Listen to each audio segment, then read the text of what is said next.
അനിയത്തി പോയി, ജർമ്മനിക്ക് പോയി. അപ്പം ഗൈസ് എന്തെല്ലാം സുഖമല്ല എല്ലാവർക്കും. കുറച്ചായല്ല ഡെയിലി വ്ലോഗുമായിട്ട് വന്നിട്ട്. അപ്പം അതിന്റെ ക്ഷീണമെല്ലാം മാറ്റിയേക്കാന്ന് വിചാരിച്ചിട്ട് വന്നതാ. ക്യാമറ ഇങ്ങനെ പിടിക്കുമ്പോൾ ഭയങ്കര ബുദ്ധിമുട്ട് പോലെ. നമുക്ക് ട്രൈപോഡി വെച്ച് നോക്കാം. ട്രൈപോഡി വെച്ചാൽ കുറച്ച് വൃത്തിയിലാക്കി കാണാലോ. പേടിക്കണ്ട, റെഡി വിത്ത് മീ ഒന്നുമല്ല. ജസ്റ്റ് ഒരു ഡെയിലി വ്ലോഗ് പോലെ ചെയ്യാന്ന് വിചാരിച്ചാ. കുറച്ചായില്ലേ ഒരു മാറ്റം.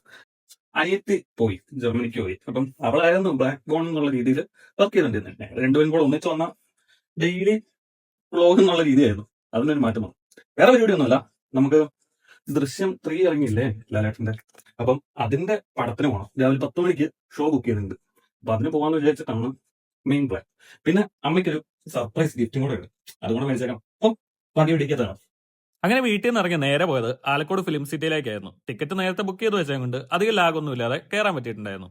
മോർണിംഗ് ഷോ ആണെങ്കിൽ പോലും ഹൗസ്ഫുൾ ആയിരുന്നു. എങ്ങനെയാകാതിരിക്കും, ലാലേട്ടന്റെ പടമല്ലേ, തിരക്കണ്ടാതിരിക്കുവോ. ഞാൻ ഒറ്റയ്ക്കല്ല പോയിട്ടുണ്ടായിരുന്നു, ചെങ്ങായ ഉണ്ടായിരുന്നു. അവൻ കുറച്ച് ലാഗായി വരാനായിട്ട്. എന്നാലും ഇൻട്രോവേർട്ട് ആയത് കൊണ്ടും ക്യാമറയുടെ മുന്നിലേക്ക് വരാൻ താല്പര്യമില്ലാത്തത് കൊണ്ടും അധികം സീൻസിൽ അവനില്ല കേട്ടോ. അങ്ങനെ പടമെല്ലാം കഴിഞ്ഞു. മൂവി റിവ്യൂ പറയാൻ ഞാൻ ആരും അല്ലെങ്കിലും 2.5 മണിക്കൂറാണ് പടത്തിന്റെ ഡ്യൂറേഷൻ എങ്കിലും ഒരു 3 മണിക്കൂർ എനിക്ക് ഫീൽ ചെയ്ത പോലെ.